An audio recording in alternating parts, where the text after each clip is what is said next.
अस्सलामुअलैकुम। Welcome to English easy tricks. आप देख रहे हैं इंग्लिश इजी ट्रिक्स। तो हमारा जो चैप्टर है इसकी ट्रांसलेशन और समरी हो गई थी unit 12 the Kaghan valley. Kaghan valley के बारे में अगर आपने ट्रांसलेशन वाली वीडियो देखी होगी तो उसमें मैंने काफ़ी उसको एक्सप्लेन करने की कोशिश की थी। बहुत ही खूबसूरत है। इसमें ये वादी देख लें आप। ठीक है, ये वहाँ की एक वादी है। ऊपर भी आपको एक पिक्चर दी गई है, लेकिन इसको अगर आप यूट्यूब पे भी देखेंगे तो ये यहाँ पे एक झील है। ये झील का आपको पिक्चर लगाई गई है इसके साथ। और इसी तरह आप कभी भी आपको टाइम मिले तो मेरी आपको ये एक राय है, ज़रूर ये देखें। यहाँ पे ये कश्ती रानी भी होती है, झीलों वगैरह में कश्ती भी चलाई जाती है।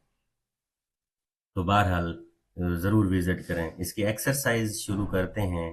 तो सबसे पहले इसके ये देख लेते हैं ग्लॉसरी।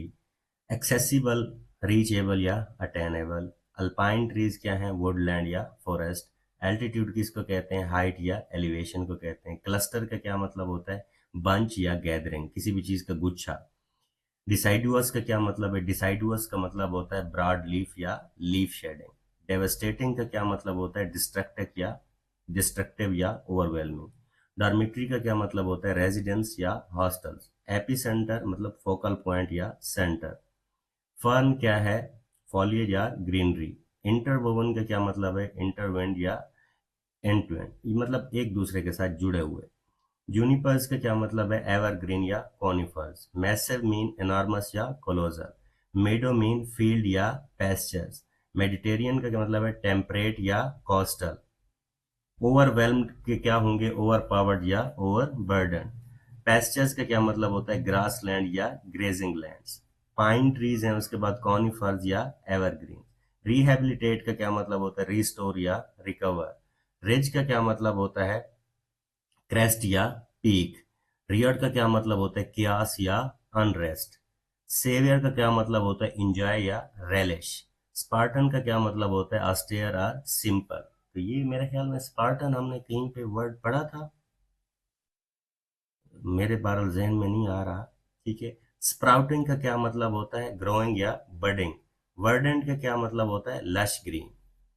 तो उसके बाद इसके क्वेश्चन हैं, तो सारे क्वेश्चन इसके देखते हैं हम। पहले इसके प्री रीडिंग क्वेश्चन है। What are your feelings while planning a trip to the northern area?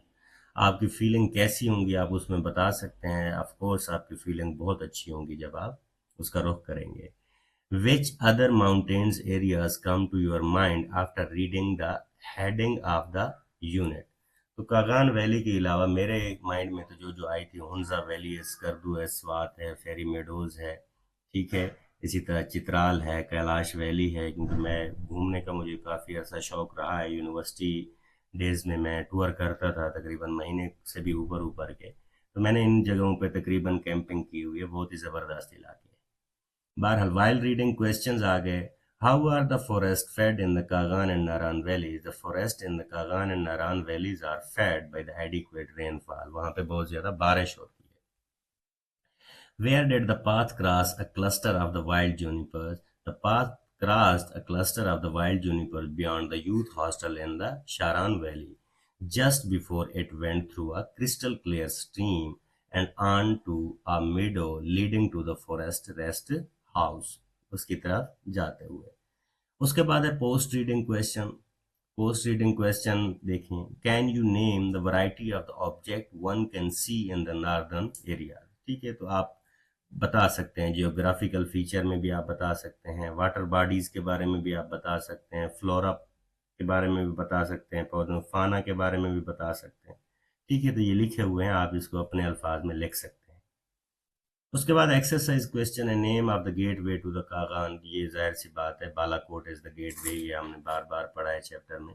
Describe the epicenter of the 2005 earthquake and how devastating it was. The epicenter was town of Balakot. The earthquake was devastating as it completely destroyed the town, killed thousands of the people, and also completely destroyed the road leading to the Kagan. बहुत ही तबाहकुन ये ज़ल्ज़ला था और इस बहुत सारे हज़ारों लोग इसमें मर गए थे। और उसके बाद पूरा गांव भी क्या हो गया था? तबाह हो गया। Identify the situation of the Lake Saif al-Maluk. Lake Saif al-Maluk is close to the town of Naran. It is described as one of the prettiest and the most accessible lake in the valley and is the must-see for every visitor to the area. और हर किसी के लिए देखने के लिए ये ज़रूरी चीज़ है. Highlight the difficulties to walk through the patches. The patches of the stunted fir trees, ये fir trees है, मैंने FIR लिख दिया, FUR. Trees were difficult to walk through because their trunks grew along to the ground like thick ropes with the small branches and leaves sprouting all over. They covered the ground so thickly that it was challenging to pass through them. ये किस तरह से पैचों से आप जब पहाड़ी इलाकों में चल रहे होते हैं तो एक पगडंडी से जाते हैं दूसरी पे चले जाते हैं, तो सेम वही डिस्क्रिप्शन दी गई है. पढ़ते हुए शायद आपको मुश्किल लगे, लेकिन अगर इस व्यू को, ऐसे व्यू को माइंड में रखेंगे ना कि आप एक पहाड़ी के ऊपर चढ़ रहे हैं, आपकी दोनों साइडों पे झाड़ियां हैं, तो ये आपको फिर आसानी से समझ आ जाएगी. Explain the measures that were taken to preserve the forest. The authorities were very strict in preserving the forest. They implemented rules that prohibited most people from grazing their sheep in the forest, allowing only a few families who were old residents of the area to do so.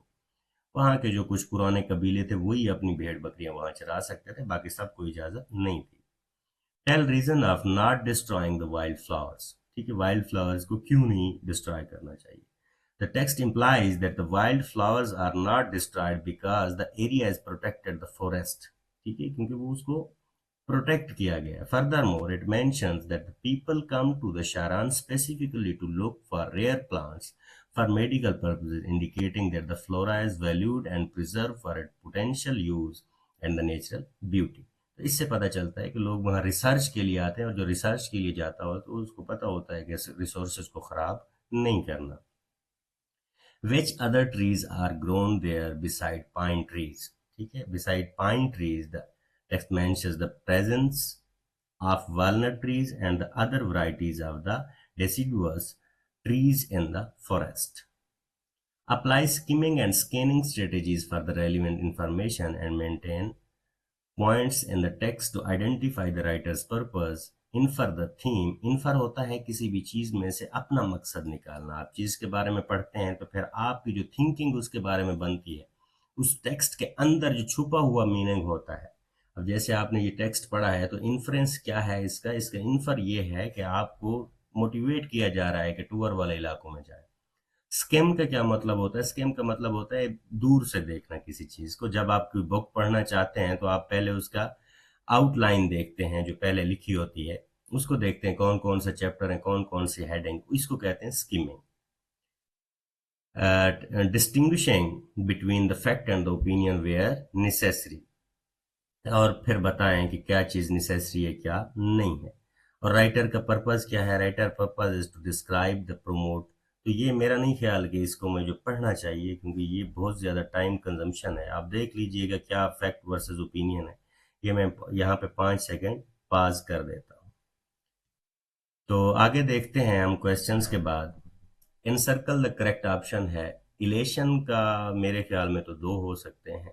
Great happiness भी हो सकता है और excitement भी हो सकता है. लेकिन अगर आप लोगों को लगता हो कि कौन सा ज़्यादा बेहतर है और वो दलील के साथ, तो मुझे ज़रूर कमेंट में बता दीजिएगा ताकि मेरी भी हेल्प हो जाए. उसके बाद है डॉटेड. डॉटेड का मतलब होता है कवर्ड बाय डॉट्स. स्पार्कलिंग का क्या मतलब है. शाइनिंग. समिट का क्या मतलब होता है. Highest point.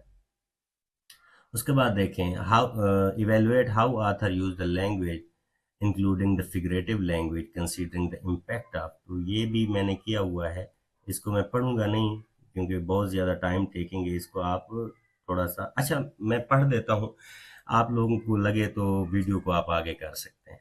फिगरेटिव लैंग्वेज को देखते हैं. Imagery. The author employs the vivid imagery to create a mental picture of the Kaghan valley using the descriptive phrases like fold after fold of mountain interwoven by the Kunhar river. Imagery use कर रहा है ताकि आपके mind में एक picture बनती जाए जैसे जैसे आप पढ़ते जाएं. And the riots of the colour. ठीक है, कि मुख्तलिफ कलर्स जो हैं वहाँ पे. when describing the wildflowers, this enhances the reader's visualization and the emotional connection to the landscape. इससे पता चलता है कि रीडर को कितना प्यार से पढ़ने में मजा आ रहा है. पर्सोनिफिकेशन किसको कहते हैं? The author personifies the nature with phrases like the forest began.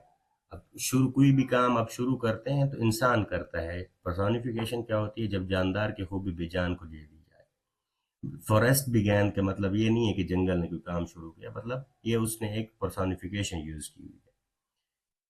The banks upon banks of flowers, ठीक है, ये भी उसने पर्सोनिफिकेशन यूज की हुई है। इसी तरह मेटाफर और सिमिली की अगर हम बात करें, like thick ropes rolling on the ground, ये क्या है हमारे पास? ये सिमिली है और मेटाफर इसमें इस्तेमाल नहीं हुआ। इम्पैक्ट ऑन द रीडर देखें, emotional language draw to the reader into the experience. अब पढ़ते हुए आपको पता चलता है कि जैसे आप चले गए हों। स्पेशली उन लोगों को पढ़ते हुए ये मजा आएगा जो लोग वहां पे हो के आए, उनको ऐसा लगेगा कि अभी वहीं पे वो घूम रहे हैं। Path from Balakot to the enchanting vista, तो ये बताया गया है कि कैसे कैसे आप पे उसका वो आता है, जैसे पूरी आप डिस्क्रिप्शन करते हैं। Critical discussion of the others reading, आपने अदर जितनी भी रीडिंग पढ़ी हुई हूँ या जो भी पढ़ना चाहें तो ये उसके बारे में आप पॉइंट देख सकते हैं। और फिर ओपिनियन है, captures the allure of the Kaghan valley, तो ये ओपिनियन आपकी अपनी होती है और जो साइंस ऑब्जेक्टिविटी होती है वो कुछ और होती है। उसके बाद रिकमेंडेशन हैं बताई गई हैं, तो इसको आप फॉलो करके आप जितनी देर स्क्रीन रोकना चाहें तो रोक सकते हैं, इसको आप खुद से पढ़ सकते हैं। उसके बाद देखें, interpreting and integrating the information from the variety of the sources and comprehension involves, तो ये वही सारी चीज़ें हैं कि किस तरह से चीज़ें पढ़नी है, कैसे कैसे उसको निकालना है। डाइवर्सिटी किसको कहते हैं? डिफरेंट पर्सपेक्टिव्स को कहते हैं।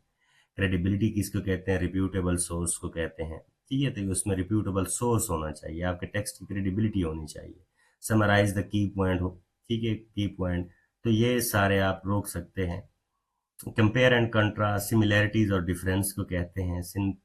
Synthesise the information, integrating the various perspective into a coherent narrative, ठीक है, कि बहुत सारे मुख्तलिफ चीज़ें आप पढ़ें तो उसको फिर आप क्या करते हैं? सिंथाइज करते हैं।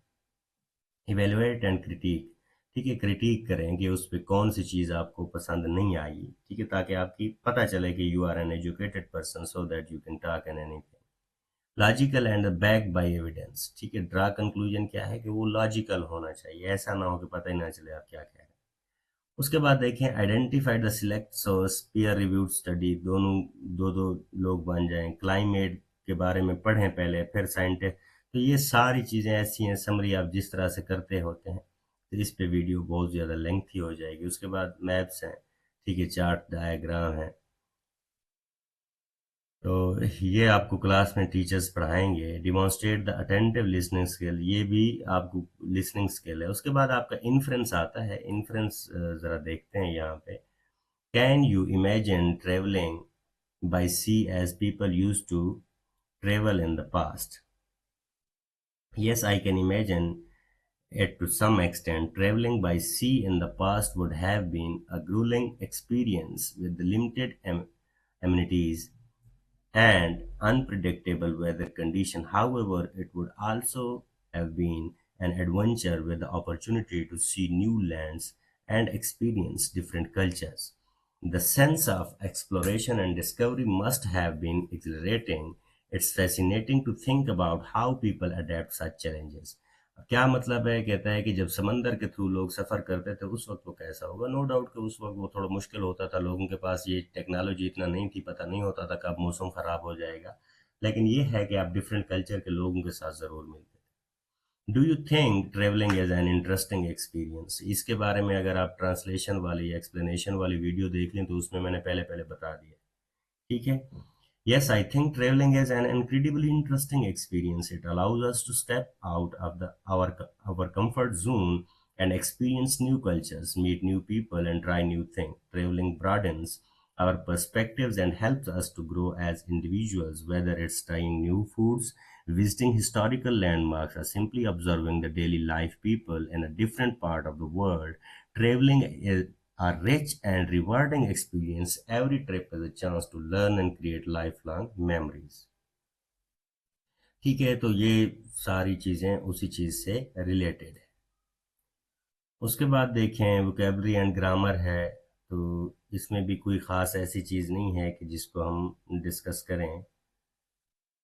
उसके बाद देखें यहाँ पे है, ये आपको दिया गया है कि इस पैसेज को पढ़ें और इसमें से आगे आपको बहुत कुछ बताया गया। आइडेंटिफाई एंड लिस्ट 5 अनफेमिलियर और significant word from the passage. ये मैंने दे दिए हैं, कैकोफोनी है, सीरीन है, लश है, ऑसेज है और मेलोडियस है। अब फिर इसने क्या कहा है, उन्हीं की डेफिनेशन बताएं। ठीक है, कैकोफोनी अगर मैंने कहा है कि is a loud and unpleasant mixture of sound. ठीक है, तो ये वो वाली आवाज़ है जो पसंद नहीं आती और जो आपको डिस्टर्ब करती है।